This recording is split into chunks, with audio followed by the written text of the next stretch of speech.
everyone, and welcome to Refresh this afternoon. My name is Becky, and I'm here today to talk to you a little bit about Makaton. So I am a regional tutor for Busy Bees Education and Training, but I am also a Makaton tutor and have been using Makaton on and off for the last sort of 10 to 12 years. Now, I've been with the family of Busy Bees since 2002, so going on for 19 years this year, which is seems crazy. And like with many other people, I started my career out in one of our nurseries. So I worked in a nursery where we catered for children from 6 weeks up until they left to start school. And within that, we had sort of quite a big focus on communication and trying to help children to be able to tell you what they want and how they're feeling, etc. So it was quite a big passion of mine all the way through. Now, we catered for quite a lot of children who did have additional needs as well. So what we did was we used Makaton as a whole nursery. So we were trying to use it with our babies to help them to be able to communicate prior to them actually verbally being able to say that they wanted a drink or they wanted some more dinner, etc. And we also used it throughout all the rest of the ages, where we did it through songs, different activities. So children could learn lots of signs, symbols, that would help them communicate their needs. Now, following that, I joined the training team in 2017 and I became part of the great CPD team that we have, delivering different courses from safeguarding, promoting positive behaviour, supporting children with SEND. And my Makaton was always going to be a passion of mine. So following discussions with sort of the team, we looked at me doing my Makaton tutor training. So they supported me through that and I became a Makaton tutor in 2018 and I have been using it ever since, delivering training courses both face to face and then through this pandemic obviously online as well. So that's what we've been doing using Makaton. Now, on a personal level, I've been using Makaton with family as well, because my nephew has a speech difficulty, so he can speak, but his speech is unclear. So we've been using Makaton a little bit as a family to help support him with his communication and language skills as well. So it's really nice that I've been able to utilise the skills that I've learned for not just on my professional level, but on a personal level as well. So it's absolutely brilliant. Now, obviously, Makaton is a big passion of mine, as you will see when we're learning some signs, obviously, in a little bit. But prior to that, we're just going to watch a short introduction video about what Makaton is, okay, and how it can support you within different settings, environments, and things like that as well. And then straight after the video, I'm going to be demonstrating some key signs that you might be able to use to support children in your settings or your own children or even adults, because Makaton can be used for a variety of different ages. So please don't leave us and I will see you back here soon. Being able to communicate is one of the most important skills we need in life. Almost everything we do involves communication, including tasks such as learning educational settings, asking for food and drink, making friends and just simply having fun. These all rely on our ability to communicate with each other. From the moment we are born, we learn to communicate our feelings and needs, for example through crying or eye contact and facial expressions. As we grow and develop, we begin to learn to use our gestures and words to let people know what we are thinking and what we are feeling. Without these skills, we would find it hard to connect with others and to get our needs met. When people of any age have difficulties communicating their needs, they can become frustrated or anxious, have a lack of confidence and have low self-esteem or self-worth. This can lead to behaviour difficulties, mental health problems and poor academic achievements and even poorer work prospects. They may have difficulties building relationships and friendships with others and they may become isolated and lonely. They are also at risk of harm as they may not be able to have their basic needs met, such as to be fed or to receive medical care when they are unwell. They are more vulnerable to abuse and neglect as they will not be able to communicate what is happening to them or to another person. Makaton enables individuals to connect with other people and the world around them. It provides them with a set of symbols and signs to use. This opens up all kinds of possibilities to reduce the risk to their safety, well-being and development. Some individuals may find it difficult to use spoken language to communicate their thoughts, and reasons for this may be as simple as they are very young and are still learning to communicate. In usual child development, babies understand their first words as young as 5 months and produce their first words between 10 and 15 months of age, and they can reach the 50-word milestone in productive vocabularies around 18 months of age, and they can reach the 100 milestone between 20 and 21 months.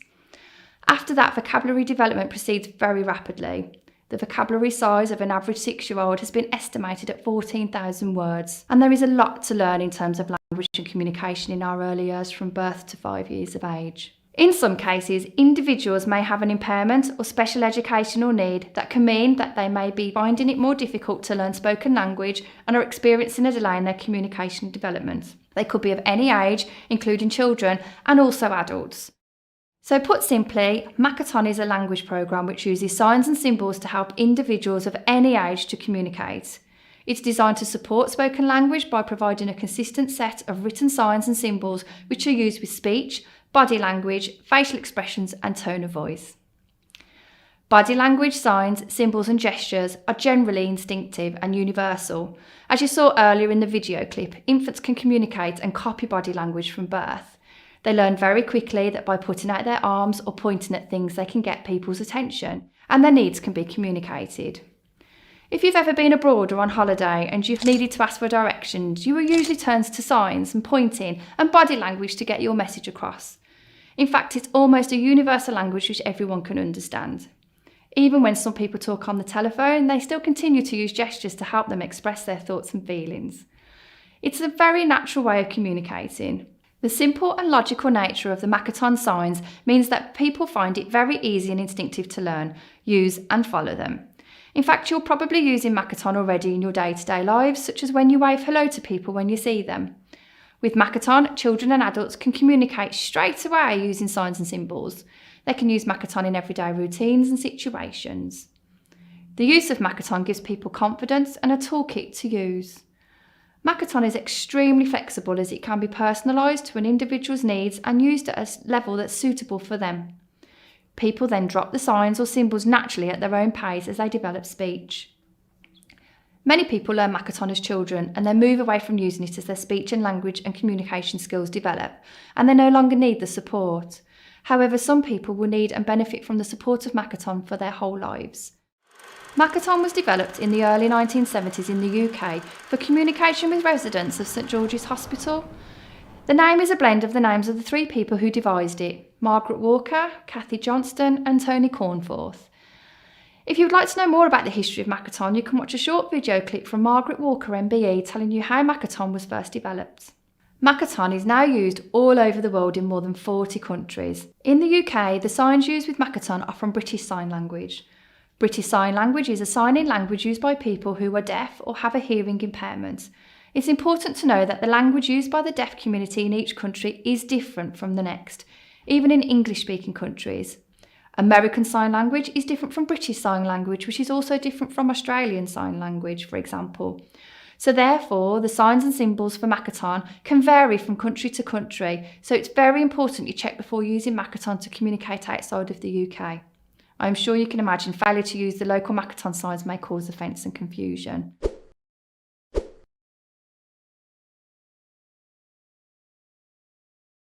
Makaton uses speech with signs, which are gestures and symbols in the form of pictures to help people communicate.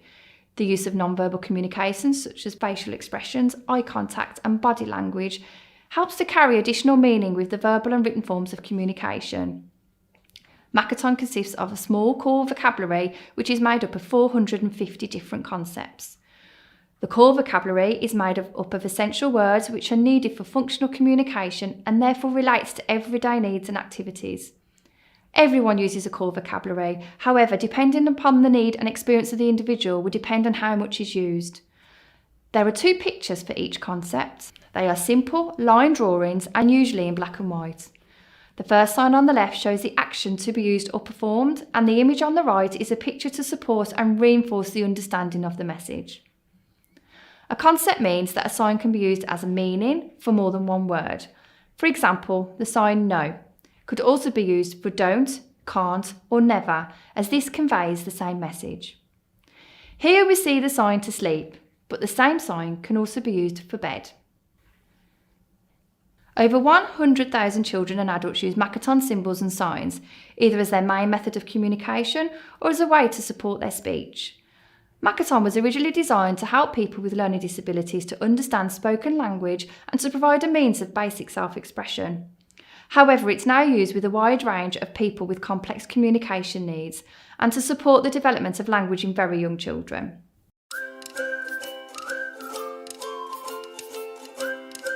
Sarah is 4 years old and has some learning and communication difficulties. Makaton is the UK's leading language programme for adults and children with learning or communication difficulties. It is also used by everyone who shares their lives, for example parents and other family members, friends and carers, and education and health professionals. Mina is 3 years old and English is her second language. Makaton is used for teaching communication, language and literacy skills with children and adults who are at the early stages of communication and language development. This structured approach can also help people who are learning English as an additional language, helping them to communicate straight away while also supporting their learning. Mrs. Baker is a primary school teacher working in a mainstream school. Makaton is regularly used in mainstream schools to support all children to develop communication, language and literacy skills. It also supports integration as children with and without language difficulties can communicate with each other, learn and play together more easily. Makaton symbols are widely used in public buildings such as schools, hospitals, courts and libraries to help people find their way around. Mark is a key person in the baby room at the local nursery setting. There is a special Makaton signing for babies training available to parents, family members and professionals who wish to sign with babies and children. Signing while speaking has been shown to encourage the development of communication and language skills. It also gives carers a greater understanding of a baby's wants and needs, which can help reduce frustration. So what else should you consider in terms of supporting good communication? When you think about your home or setting, you need to consider whether there are general barriers in the environment to good and effective communication and try to reduce these barriers. For example, how easy is it to be heard? Is the noise level too high? Is there lots of background noise, such as loud or distracting conversation, especially with people shouting or calling across the room? Is there continual background noise, such as music or a television? Background noise can be very distracting, so make sure it's kept to a minimum and turn off the radio or TV when it's not being used. We know that facial expression is so important when we communicate. So is there suitable lighting so that faces can be seen? And make sure you face the person and get down to the same level as the person in order to interact with them effectively. Visual aids such as picture labels and signs can help everyone know where things belong and provide simple instructions about how something can be used. These signs can be very helpful for individuals to understand how to complete care routine tasks, such as washing their hands for themselves. Labels and signs should be pictorial, using images and simple wording. These labels and signs will mean that everyone can cooperate more confidently and independently within their environments. So, hello and welcome back everybody. Thank you for watching. I hope you've enjoyed that little bit, just as a little snippet about what Makaton is and what it consists of, etc. So just a little bit of information for you there. Now, if you wanted to learn more, please, the best way to do that is to come on one of our courses. So we have got different levels of Makaton training booked in. So please do feel free to visit our website, because when you attend training, you learn so much more information than just that little snippet that we've got there. Okay, so now what I'm going to do is I'm going to demonstrate some signs for you. Now, these signs are just a few sort of key signs that might help you, obviously, within your day-to-day life and things like that. But before we do actually sign the signs, we need to know which hand we're going to sign with. So what we have with Makaton is we have what's known as a dominant hand and a non-dominant hand. So generally, your dominant hand is the hand that you write with. So if you're right-handed, your dominant hand will be your right hand. If you're left-handed, your dominant hand will be your left hand. So as I describe the signs today, I'll tell you which hand goes where, just to help make sure that you're in the right positions and you're not doing any signs that are incorrect for any reason. So the first sign we're going to look at is the sign for hello. So the sign for hello is your dominant hand, and what you're going to do is a small outward circle. And that small outward circle just says hello or hi. Now, when we then have to change that into the sign for goodbye, what we do is goodbye means a wave. So the differentiation is that hello is a small outward circle, goodbye is the wave, just to differentiate between the two. When we then want to say sort of good morning or good afternoon, what we do is we have to utilise the sign that we have for good. Now, when we were looking in the video, you might have seen that in some cultures, thumbs up can cause quite an offence. So there's two different ways we can say good. One is with your thumbs up and say good. And the second one is again with your dominant hand, and you put your hand into like an OK symbol and say good. So for the sign for good morning, I'll do it both ways. So we do thumbs up on your dominant hand, and then bring your dominant hand to your left hand shoulder and back to your dominant side. Okay, so good morning.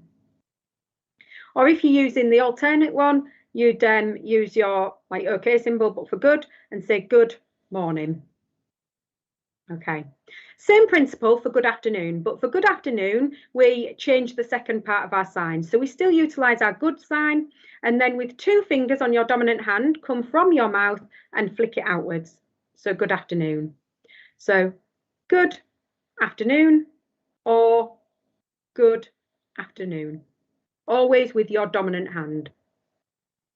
The next sign we've got is a sign for yes. So the sign for yes uses your dominant hand as a fist, and you just bend it at the wrist, and you just say yes, yes. Brilliant. The second sign that we're going to do next is no.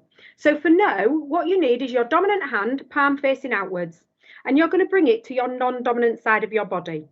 And then you are going to pull it back across towards your dominant side and say the word no. So no, no. Now, all of these signs are what are known as concepts.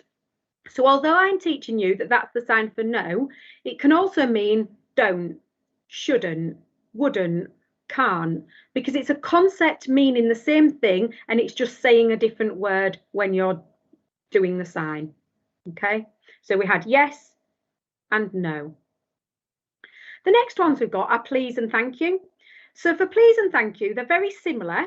You're still going to use your dominant hand, and I'm just going to turn sideways a little bit for you so you can see it. So with your dominant hand, you are going to bring it towards your mouth, and for please, you bring it down so your arm's at like a 90-degree angle. So we say please. And then for thank you, it's very similar, but what you do is keep it closer to your face. So you say thank you. Okay, so if you do them again, you've got please and thank you. Okay. Next couple of signs. So we're going to talk a little bit around meal times, sort of eating, drinking and dinner times, etc. So the first sign we've got is to eat. So the sign for to eat is you bunch your fingertips on your dominant hand and you double tap it near your mouth. To eat. To eat. And then to drink, with your dominant hand again, you're going to imagine you've got hold of a cup. So just imagine you've got your cup, your glass in your hand. And to sign to drink, you're just going to bring it to your mouth and tip your head back a little bit. To drink. Okay, so we've got eating and drinking. Now, the sign for a meal, so whether it be lunch, dinner, tea, supper, whatever language you use to represent a meal time, you have got two different ways you can do it. The first one is using both hands and having two fingers on each hand. And you are just going to go alternating back and forth towards your mouth. So it's representing like the cutlery that you use. So that's the sign for dinner. The second concept that you can use for dinner is for different cultures. So there are different cultures that don't generally use a lot of cutlery. They use their fingers.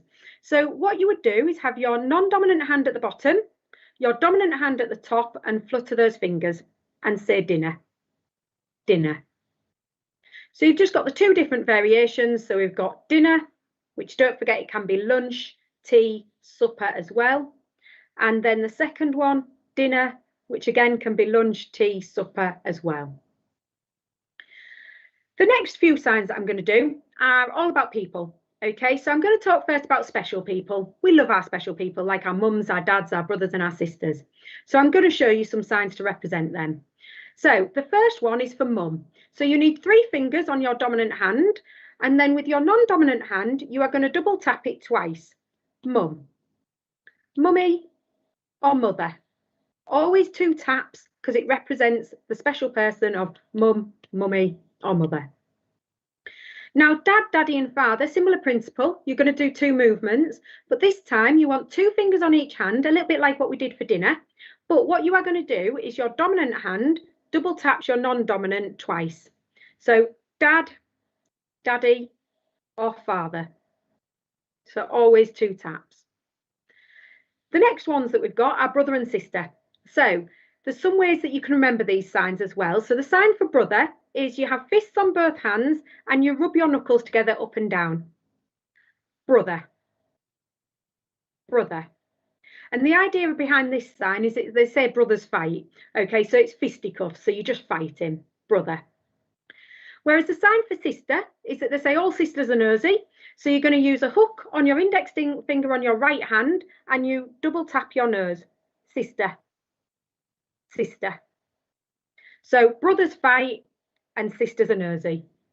Okay, so just a few signs around family members there. Then the next few signs are generic people. Okay, so the first one we're going to do is a sign for a man.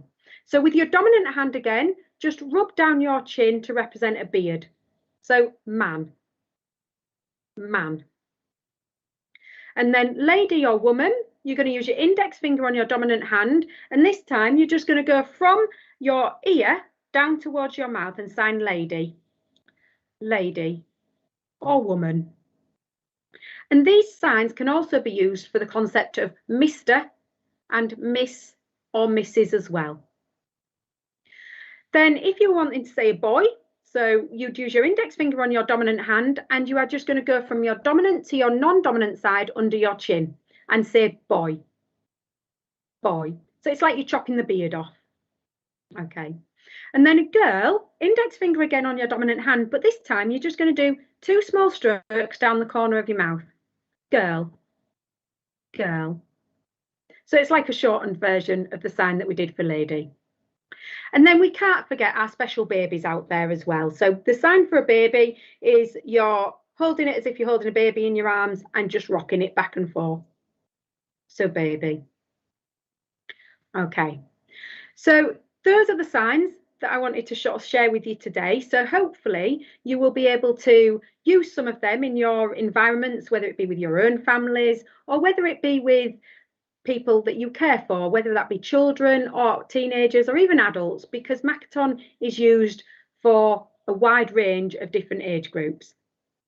Okay, so I think we're just going to cross and see if we've had any questions that have come in, and then hopefully we'll see how you've got on. So the first question is, will using Makaton... Have we had any questions come in today? Hi, Becky.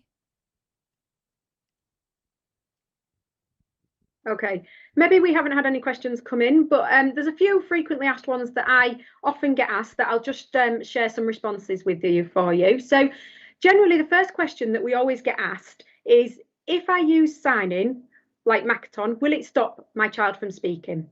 And the simple answer is no. Makaton was never developed to replace speech. It was there to promote speech. It was there to promote communication. And Makaton utilises speech alongside the signs and symbols. So that's what it's there for. It's there so that children can communicate in some form, even if they cannot verbally say that yet. So, and many children, even if they're using the signs, when they learn to speak, they generally drop the signs that come along as well. Okay. Can you hear me now? Oh, I can hear you now, Terry. So we got do have some more questions. So you spoke a lot about the core vocabulary. What is this, and why does everyone start out with the core vocabulary? Okay, so the core vocabulary, like it was mentioned a little bit in the video, it is a set of 450 different concepts.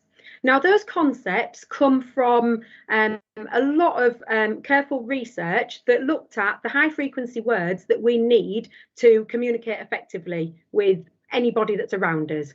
Now, if you only ever knew those 450 concepts from the core vocabulary, you can speak to somebody quite effectively using Makaton signs and symbols.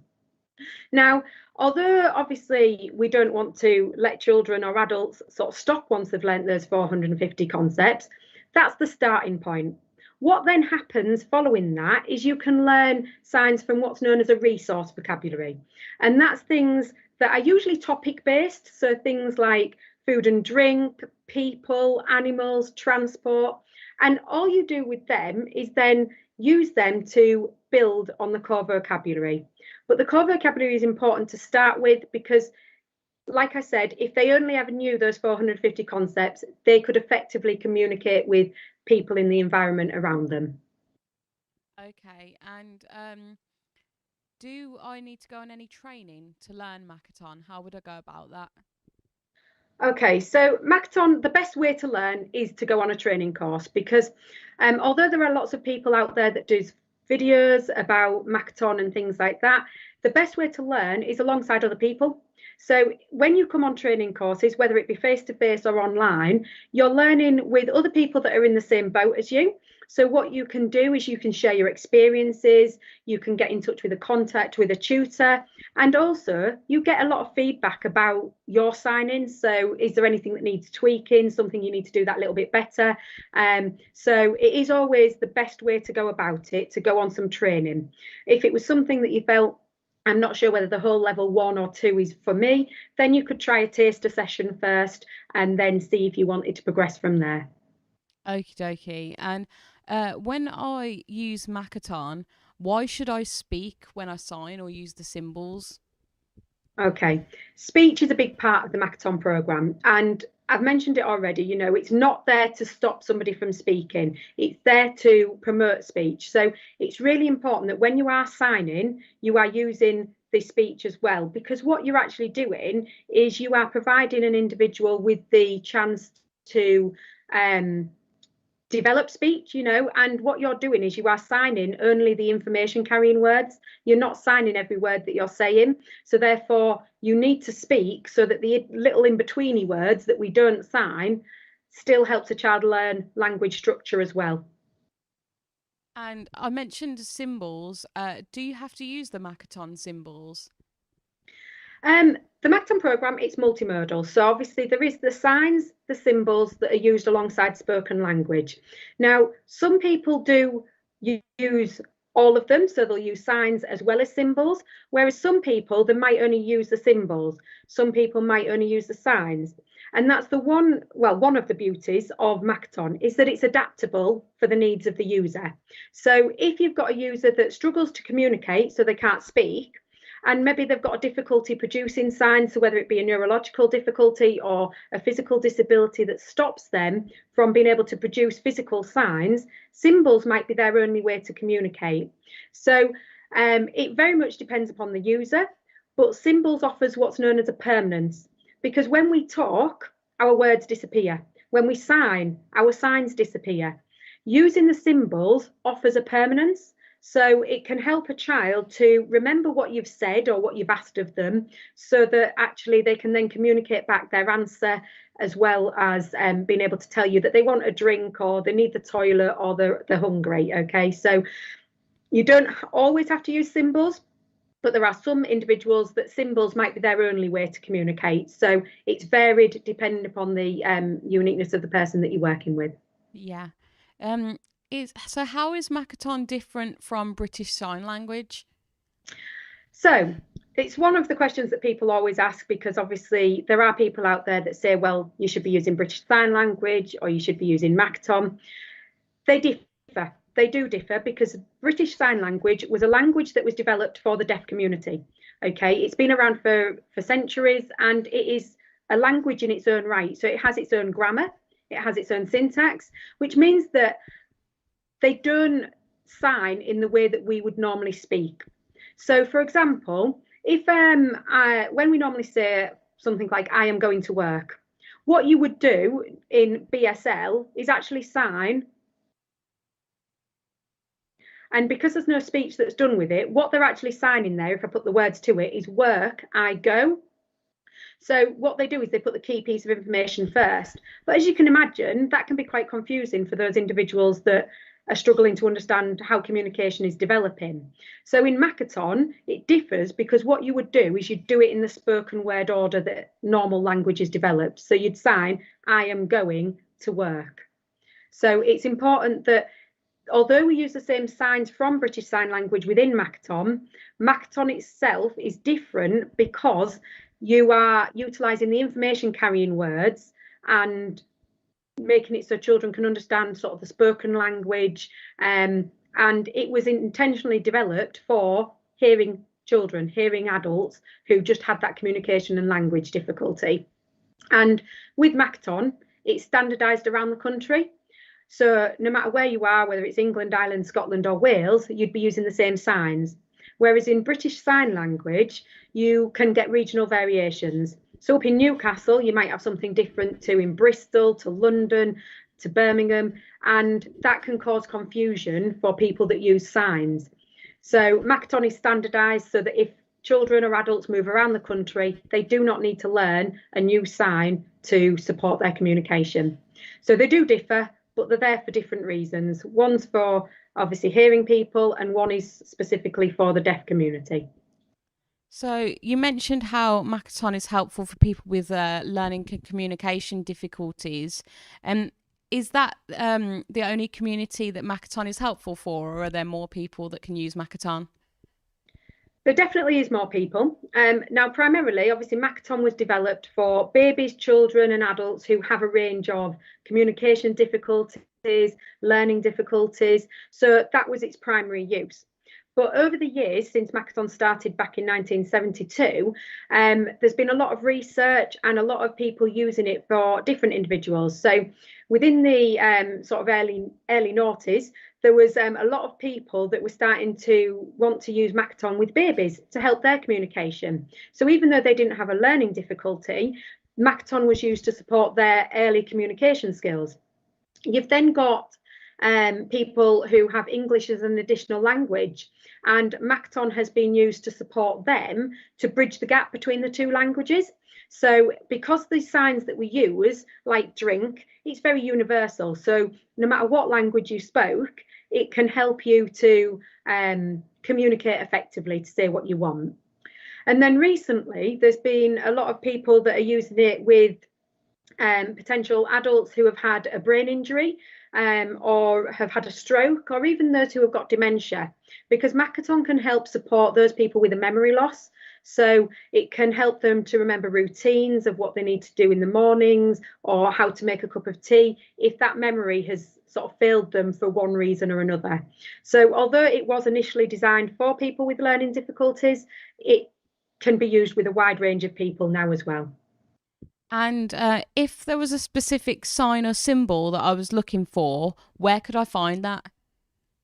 Okay, so best place to find it, if you come on training, what you get is you actually get given a manual which gives you the signs and symbols within the back of that manual that you've learned on the course. So you will always get a copy of them when you do any training.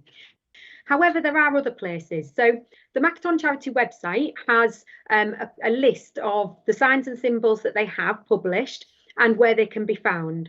So you can purchase different resources that can help you find these signs and symbols.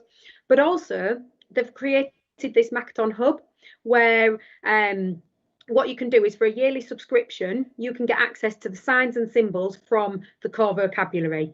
And if you pay for further subscriptions, you can get other ones as well. So you can then download the signs, the symbols that you can use within your sort of place of work to create resources and to support the individuals that you're working with. So, yeah. Okay, and my last question is, if I was a nursery worker and I have experience of using Makaton in my setting, can I jump in straight at level 2 or will I need to start at level 1? No, I know that a lot of people do ask this because people do have experience of using Makaton, whether they've learnt it from a local authority or from videos or from other people that have done Makaton training in the past. The Makaton programme is developed so that everybody starts at level 1, because although you might know the signs from level 1, there's a lot of other information that you get given when attending that training course. So things about different levels of how you can do it, background about Makaton, where it's come from, and you also sort of learn a lot more information which will help you with the elements of translation, interpretation, etc., so that we don't have any mishaps when it comes to the signs being produced in the incorrect way, because there are some signs that are produced, if you do it in an incorrect way, can mean something a lot worse. So it's really important that we do start at the beginning and work your way through, because each level builds upon the previous one. So yeah, always start with level 1 and move and work your way through to level 4. Okay, thank you so much for answering the questions. All right, well, thank you for having me here today, and I hope everybody's had a lot of fun. So thank you, guys. Bye.